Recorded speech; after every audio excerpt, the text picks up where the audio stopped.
নমস্কার, বাংলা টক আমার ইউটিউব চ্যানেলে আপনাদের সকলকে স্বাগত। প্রতিদিনকার মতন আজকেও আমি আপনাদের সামনে আমার ভিডিও নিয়ে উপস্থিত হয়েছি।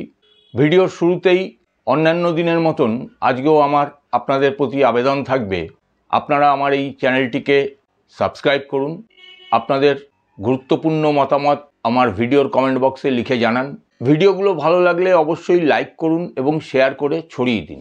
এই বিগত 10-12 দিন হলো বিজেপি তাদের রাজ্য সভাপতি নির্বাচিত করেছেন। শ্রমিক ভট্টাচার্য রাজ্য সভাপতি হিসেবে তার দায়িত্বভার গ্রহণ করেছেন এবং দায়িত্বভার গ্রহণ করার পর থেকেই তিনি সাংগঠনিক প্রক্রিয়ায় বেশ কিছু পদক্ষেপ গ্রহণ করেছেন। এই কিছুদিনের মধ্যেই তার কিছু বক্তব্য বিভিন্ন সংবাদ মাধ্যমে আমরা পেয়েছি, যেগুলোর মধ্যে 2-3টে বক্তব্য নিয়ে সংবাদ মাধ্যমে বেশ চর্চা হয়েছে।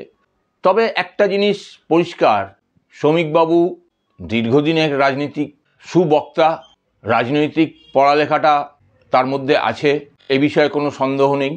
এবং তার এই বিষয়গুলোকে নিয়ে বিরোধী দলগুলোর, সেটা মতাদর্শগত বিরোধী বামেরা হোক কিংবা একই মনোভাব সম্পন্ন শাসক তৃণমূল হোক বা কংগ্রেসের নেতৃত্ব, তারাও কিন্তু দ্বিমত পোষণ করেন না। যেটা দেখা যাচ্ছে, শ্রমিকবাবু যেই রাস্তায় হাঁটছেন, তিনি চেষ্টা করছেন 2026 বিধানসভা নির্বাচনকে পাখির চোখ করে তিনি দলকে ঐক্যবদ্ধ করতে চাইছেন। আমরা জানি এই রাজ্য বিজেপির মধ্যে বহিরাগত নতুন যারা বিজেপিতে অন্তর্ভুক্ত হয়েছেন বিভিন্ন অন্যান্য দল থেকে, এবং পুরনো বিজেপির কর্মী নেতৃত্বের মধ্যে নানান রকম বিভাজন রয়েছে, ফ্র্যাকশন রয়েছে। শ্রমিকবাবু যেটা চেষ্টা করছেন, নতুন এবং পুরনো সমস্ত বিজেপির নেতা কর্মী ইত্যাদিদের এক মঞ্চে নিয়ে আসার জন্য। তিনি একটা বার্তা প্রথমেই দিয়েছেন যে কোনো নেতা নেত্রীর মুখ সামনে নিয়ে আসার প্রয়োজন নেই, বিজেপির প্রতীক পদ্মফুল সেটাই থাকবে সামনে।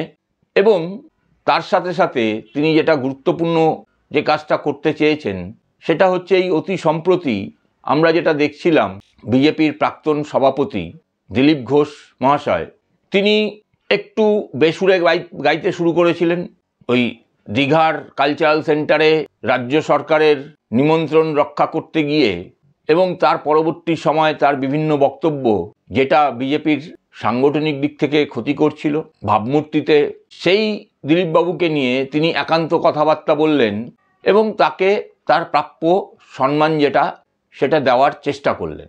একই সাথে সাথে তিনি এই বার্তাটাও দিতে চেয়েছেন যে আগামী ভোট যেটা হবে, সেই ভোটে শুধুমাত্র হিন্দুত্ববাদিতা নয় বহুত্ববাদিতাতেই তিনি বিশ্বাস করেন, এবং সেই বহুত্ববাদিতাকেই সামনে রেখেই বিজেপি ভোটে যেতে চায়। যার জন্যই তিনি পরিষ্কার করে বলেছেন যে এ রাজ্যে শুধু হিন্দু নয়, মুসলমানদের কাছেও, অর্থাৎ যে অংশটা এতদিন বিজেপি বারবার করে প্রচার করে এসছে, তারা বিজেপিকে ভোট দেয় না, হিন্দু ভাই ভাই, এই তত্ত্বকে দূরে সরিয়ে রেখে তিনি মনে করেন এই মুসলমানদের ভোটটাও তাদের প্রয়োজন। সঠিকভাবেই মনে করেন, কারণ এ রাজ্যে প্রায় 294টা বিধানসভার মধ্যে 100 থেকে 120টা বিধানসভা এরকম আছে যেগুলো এই মুসলিম ভোটাররা তার ভাগ্য নির্ধারণ করেন, এবং তার মধ্যে 74-75টা এরকম কেন্দ্র আছে যেগুলোতে মুসলমানরাই সেই বিধানসভা নির্বাচনে কে জিতবে সেটা নির্ধারণ করে। কিন্তু প্রশ্ন হলো, এত বক্তব্য এত কিছু করার পরেও আদৌ বিজেপি মুসলমানদের ভোটটা কি নিয়ে আসতে পারবে? একই সঙ্গে তিনি যেটা বলেছেন সেটা হচ্ছে এ রাজ্যে ভোট করতে গেলে সংগঠন দরকার। দেখুন, তিনি দীর্ঘদিনের রাজনীতিক, ফলে তিনি এই রাজ্যের রাজনৈতিক পরিস্থিতিকে মাথায় রেখেই তিনি জানেন যে এ রাজ্যে ভোট কীরকমভাবে পরিচালিত হয়, কীরকমভাবে করতে হয়। স্বাভাবিকভাবেই তার এই উপলব্ধি একেবারেই অমূলক নয়। এবং শুধুমাত্র তাই নয়, তিনি এটাও ভালো মতন জানেন যে গ্রামে গঞ্জে বিজেপির সংগঠন সব জায়গায় সমানভাবে গড়ে ওঠেনি। এই রাজ্যে মোট বুথের সংখ্যা প্রায় 81,000-এর মতন রয়েছে, তার মধ্যে মাত্র 44,000 বুথে বিজেপির কিছুটা সংগঠন রয়েছে। কিন্তু বাকি যে 37,000 38,000 বুথ রয়ে গেল, প্রায় 50%-এর কাছাকাছি, সেই বুথগুলোতে কি হবে? ফলে এই কথা চিন্তা করেই তিনি কিন্তু আরেকটি ডাক দিয়েছেন, সেটা এই বিরোধী বাম এবং কংগ্রেসকে উদ্দেশ্য করে, যে এখন রাজ্যকে বাঁচানোর সময়। যে অরাজকতা, যে দুর্নীতি, যে বেনিয়ম, যে আইন শৃঙ্খলাহীনতা চলছে, সেই জায়গা থেকে রাজ্যকে বাঁচিয়ে আনতে গেলে দল মত নির্বিশেষে ঝান্ডাটাকে পাশে সরিয়ে রেখে আগে এই সরকারটাকে উৎখাত করার কাজে লাগতে হবে। এখন প্রশ্ন হলো, তিনি যে ডাক দিয়েছেন সেটা সময়ের ডাক, কিন্তু ওই আদর্শ সেটা একটা বড় পরিপন্থী এই প্রক্রিয়ার ক্ষেত্রে। বামেরা অবশ্যই করে এই ডাকে সাড়া দেবেন না, এটা জানা কথাই, এবং সেই মতন বিজেপির সভাপতি হিসেবে নির্বাচিত হওয়ার পরে শ্রমিক ভট্টাচার্য এই আহ্বান করার সঙ্গে সঙ্গেই বামেরা সেই প্রস্তাব নাকচ করে দিয়েছে। একই রকমভাবে কংগ্রেসও নাকচ করেছে, কারণ শুধুমাত্র এই রাজ্য না, সর্বভারতীয় ক্ষেত্রে কংগ্রেসকে বিজেপির বিরুদ্ধে লড়তে হয়, এবং সর্বভারতীয় প্রেক্ষিতে কংগ্রেসের অবস্থানের পরিপন্থী কোনো ভূমিকা কংগ্রেস এ রাজ্যেও নিতে পারবে না, তাদের পক্ষে সম্ভব না। ফলে শ্রমিকবাবু এটা খুব ভালো করেই জানতেন যে তাদের এই আহ্বানে বিরোধী জোট ঐক্যবদ্ধ হতে পারবে না, বিরোধী দলগুলো। সেই কারণেই তার সাথে সাথে তিনি আরেকটি লাইনও জুড়ে দিয়েছিলেন, যে যদি এটা না করতে পারে বাম এবং অন্যান্য রাজনৈতিক দলগুলো, তাহলে পরে তাদের উচিত শাসক দলের সঙ্গে সরাসরি সমঝোতা করে তাদের হয়েই নির্বাচনটা লড়া। সেক্ষেত্রে বিজেপি একটা নির্দিষ্টভাবে প্রচারে যেতে পারবে যে এই রাজ্যে এই দুর্নীতি, এই স্বজনপোষণ, এই ব্যভিচারিতা, সেটা কিন্তু আদতে সমস্ত দল সমর্থন করে বিজেপিকে ব্যতীত। ফলে তাদের নির্বাচন লড়াটা অনেক সোজা হয়ে যাবে।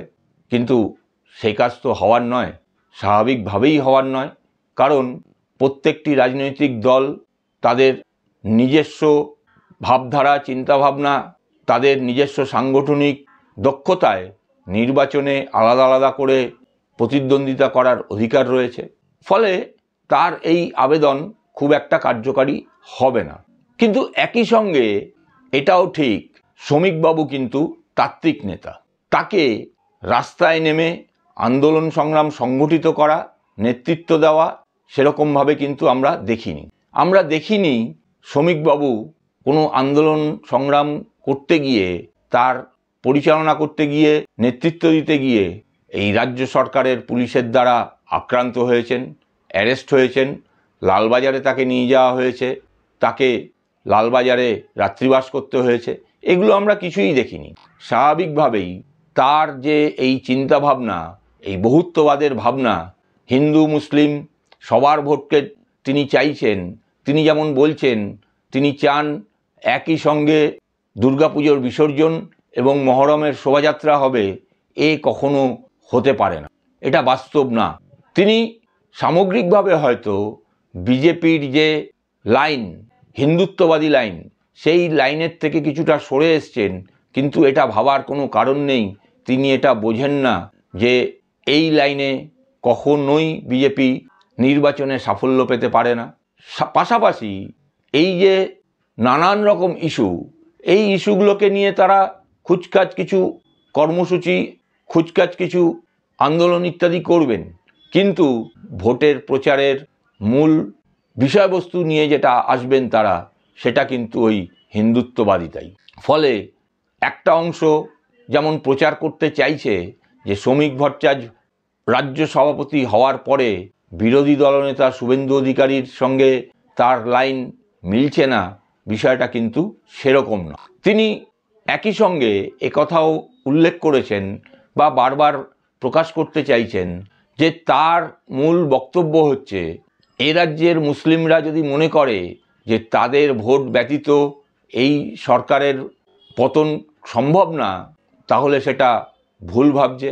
তিনি পরিষ্কার করে দিয়েছেন তার এই মনোভাব সংখ্যালঘু সম্প্রদায় অর্থাৎ মুসলিমদের মধ্যে যদি যায় এবং তারা যদি এই বিষয়গুলোকে নিয়ে চিন্তাভাবনা করেন তাহলে পরে আখেরে তাদেরই লাভ হবে। এবং সত্যি কথা বলতে বর্তমান সরকার ইমাম মুয়াজ্জিম এদেরকে কিছু ওয়াকফ বোর্ডের মাধ্যমে কিছু ভাতা দেওয়া ছাড়া সেরকমভাবে তো কোনো মুসলমান সমাজের কোনো উন্নয়ন করেননি। কটা মাদ্রাসা হয়েছে, কটা কারিগরি শিক্ষার জন্য তারা সুযোগ পেয়েছেন, কত মুসলমানের আর্থিক পরিস্থিতির উন্নয়ন হয়েছে, এগুলো কোনোটাই হয়নি। ফলে মুসলমানরাও কিন্তু আস্তে আস্তে বুঝতে পারছে যে এ রাজ্য সরকার আসলে ভাতা দিয়ে সুকৌশলে তাদেরকে ব্যবহার করছে এবং যদি দেখা যায় তাহলে পরে এ রাজ্যের যত ঘটনা ঘটে, অপকীর্তি হয়, তার অধিকাংশ তার সঙ্গে যুক্ত থাকেন এই মুসলমান সমাজ। যত সংঘর্ষ, খুন, রাহাজানি, অপহরণ হয় তার নেতৃত্বে কেউ না কোনো মুসলমান ব্যক্তি তার নাম উঠে আসে। ফলে একটা জিনিস পরিষ্কার, এই সরকার মুসলমানদেরকে ব্যবহার করছে, মারছেও মুসলমান, মরছেও মুসলমান, জেলও খাটছে মুসলমান। এই জিনিসটাই কিন্তু শ্রমিকবাবু তুলে ধরতে চাইছেন। এখন দেখার বিষয় তার এই বহুত্ববাদিতা, তার এই বহুত্ববাদী বিচার প্রক্রিয়া, সেটা আগামী 26-এর নির্বাচনে বিজেপিকে আদৌ ডিভিডেন্ড দেয়, নাকি বিজেপি তার হিন্দুত্ববাদী যে লাইন সেই লাইনেই আগামী নির্বাচনে প্রতিদ্বন্দ্বিতা করে। এ বিষয়ে আপনাদের মতামত অবশ্যই আপনারা আমার ভিডিওর কমেন্ট বক্সে লিখে জানান। আজ এখানেই শেষ করছি। নমস্কার, ধন্যবাদ।